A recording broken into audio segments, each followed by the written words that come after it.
കെ-ഫോൺ പദ്ധതിയിൽ CBI അന്വേഷണം ആവശ്യപ്പെട്ട് പ്രതിപക്ഷ നേതാവ് നൽകിയ ഹർജിയിലെ പൊതു താൽപര്യം എന്തെന്ന് ഹൈക്കോടതിയുടെ ചോദ്യം. 2019 കരാർ 2014 ചോദ്യം ചെയ്യുന്നതെന്നും കോടതി ആരാഞ്ഞു.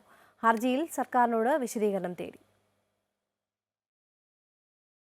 കെ-ഫോൺ പദ്ധതിയിൽ കരാറുകളും ഉപകരാറുകളും നൽകിയതിൽ വൻ അഴിമതി നടന്നിട്ടുണ്ടെന്നും CBI അന്വേഷണം വേണമെന്നും ആവശ്യപ്പെട്ടാണ് പ്രതിപക്ഷ നേതാവ് VD സതീശൻ ഹൈക്കോടതിയിൽ ഹർജി നൽകിയത്.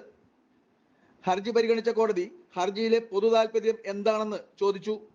2019 മന്ത്രിസഭാ തീരുമാനം ചോദ്യം ചെയ്ത് 2024 ഹർജി നൽകുന്നതെന്ന് കോടതി ആരാഞ്ഞു. CAG റിപ്പോർട്ട് ലഭിച്ചിട്ട് ബാക്കി തെളിവുകൾ നൽകാമെന്നാണ് പ്രതിപക്ഷ നേതാവിന്റെ മറുപടി. എങ്കിൽ പിന്നെ റിപ്പോർട്ട് ലഭിച്ചിട്ട് ഹർജി നൽകിയാൽ പോരായിരുന്നോ എന്നും കോടതി ചോദിച്ചു. സർക്കാരിനെ നിയന്ത്രിക്കുന്നവർ ബിനാമികളെ വെച്ച് കരാറുകൾ വീതം വയ്ക്കുകയാണെന്നാണ് പ്രതിപക്ഷ നേതാവിന്റെ പ്രധാന ആരോപണം. അധികാരത്തിൽ ഇരിക്കുന്നവരുമായി ഏറ്റവും അടുപ്പമുള്ളവർ കരാർ നേടുകയും ജോലികളും സാമ്പത്തിക ലാഭവും പ്രധാന കമ്പനി മറ്റൊരു കമ്പനിക്കായി വഴിമാറ്റുകയാണെന്നും ഹർജിയിൽ ആരോപണമുണ്ട്. ഹർജിയിൽ കോടതി സർക്കാരിന്റെ നിലപാട് തേടി. അടുത്ത മാസം 5-ന് ഹർജി വീണ്ടും പരിഗണിക്കും. അമൃത ന്യൂസ്, കൊച്ചി.